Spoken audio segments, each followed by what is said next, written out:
Yun mga boss, magandang hapon ulit.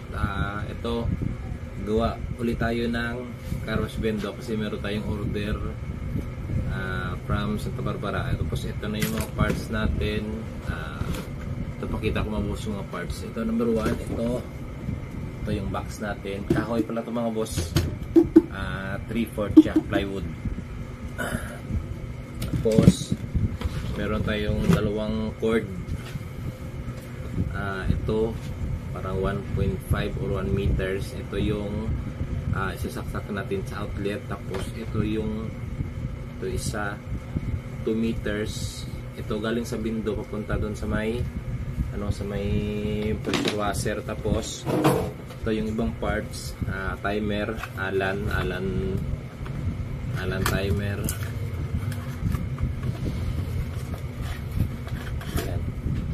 Yan yung mga boss. Set na rin yan kasama mga wiring. Tapos ito, coin slot na universal.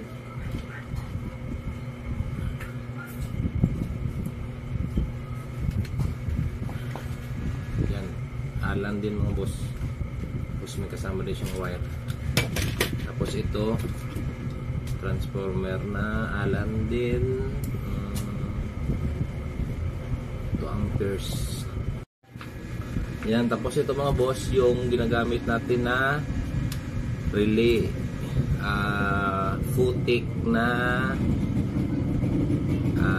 40 amperes SSR or yung solid state relay mga boss. Ito yan.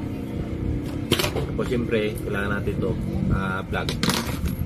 Saka ito yung yung coin slot lid na para at least umiilaw-ilaw siya, makita natin siya pag gabi.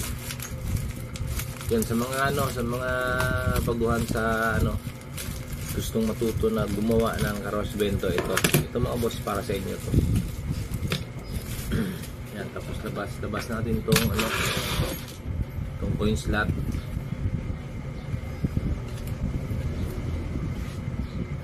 Yan, to baliin na natin ito mga boss. Yan.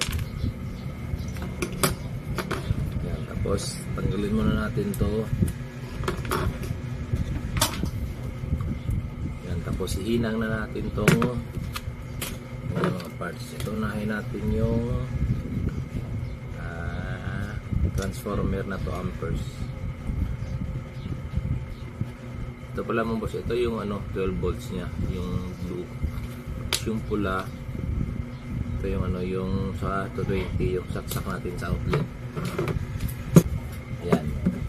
Yan, dito natin ihinang yung dalawang kulay blue, yung sa 12 volts nya.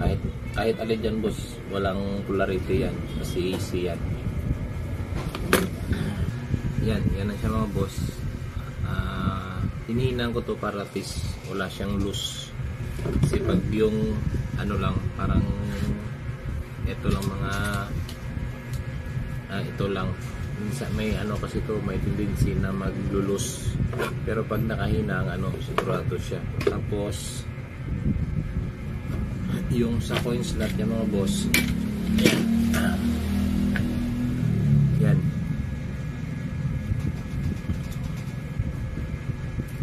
yung sa coin slot niya mga boss, ito 4 na wire, pula, puti, team, saka gray. Yung gray, wala, putulin natin to, walang gamit mga boss. Ayan. Tapos ito lang gamitin natin yung tatlo.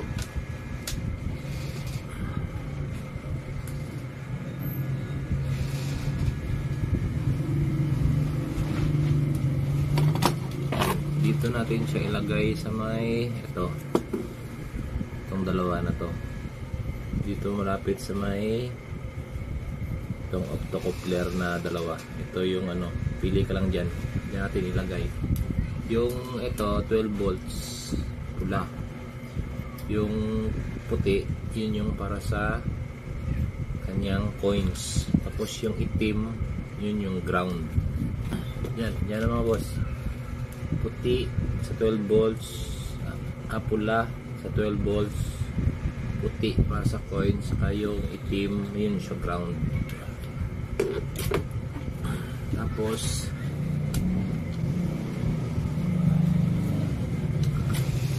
ito mga boss, putulin natin to para dito tayo maglagay ng connection para sa ating relay. Tapos dito tayo kukuha yung relay na to, hindi natin siya tatanggalin. Bali maghinang lang tayo dito sa sa likod. Ayan. Diba 5? Ayan. Ayan. Diba 5 yung connection ng relay sa dalawa. Ayan. Ito, tapos kabila 3. Ayan, dito tayo sa dulo. Sa dulo mga boss, yung sa 3 pin, dulo-dulo tayo dun. Hanapin natin yung positive sa negative, doon natin itabi. Yan na siya mga boss. Tapos putulin na natin to. Ito na yung yan, ito na yun papunta dito sa may coil ng relay. Yung brown is positive, yung itim is negative. So ito mga boss, kabit din natin to sa 12 volts.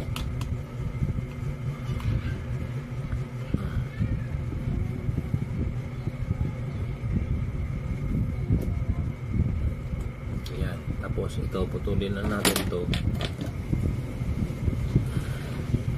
Ayan.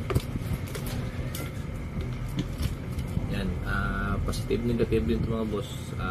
Itim always negative, pula is positive. Ito na tayo magkabit mga boss sa paa ng kapasitor. Ito yung malaki, yung 1000 by 25. Dito na tayo magkabit. Yung pula is positive. Ayan, ayos kompleto naman mga boss yung mga wiring nya. Tapos yun, salpak na natin sa box. Yan siya mga boss. Yan, tapos yung relay. Ayan, dyan din. Tapos yung wire. Yan, dito natin siya idaan. Ayan, may butas siya 2. Yan o. Yan. Tapos, ito yung timer niya. Ganyan yan. Yan, sige, kapit ko muna mga boss ha.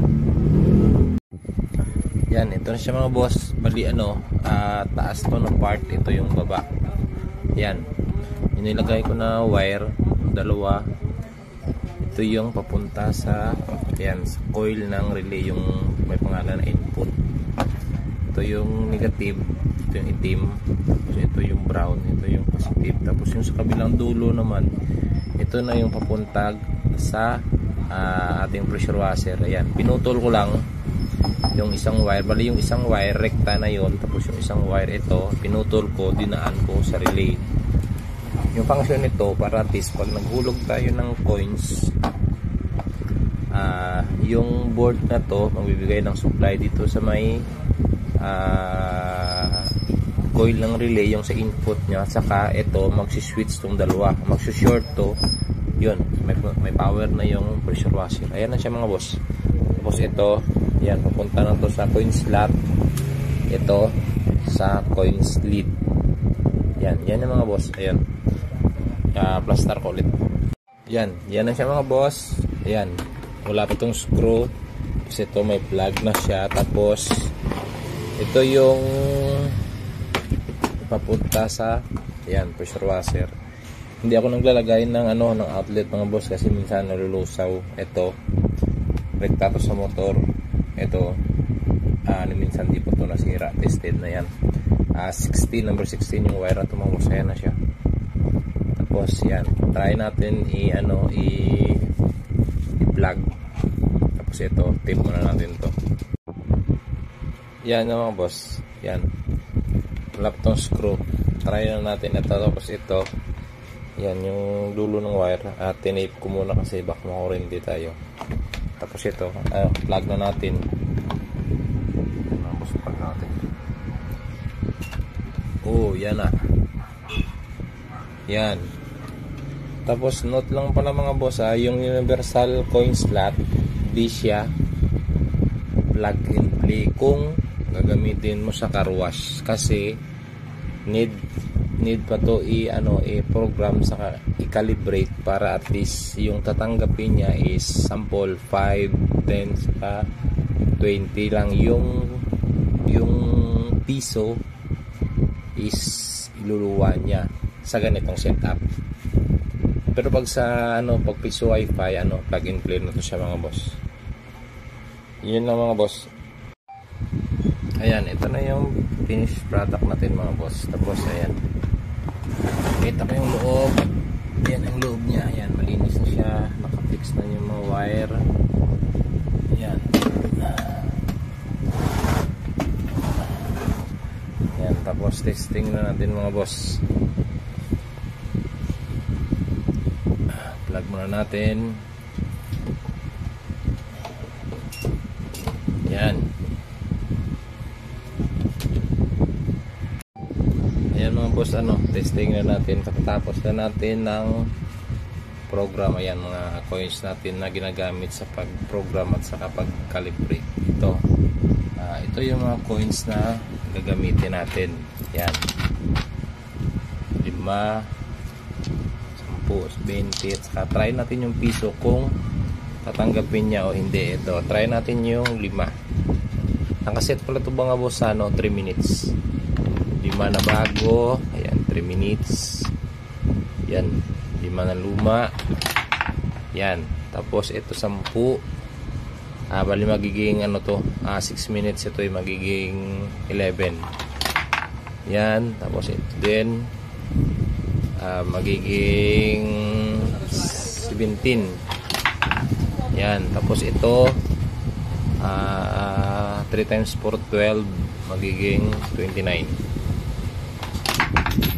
Yan, tapos ito try natin kung tanggapin niya o iluluwa niya. Yun, tapos try pa ito pa isa. Yun, okay na mga boss. Yan na.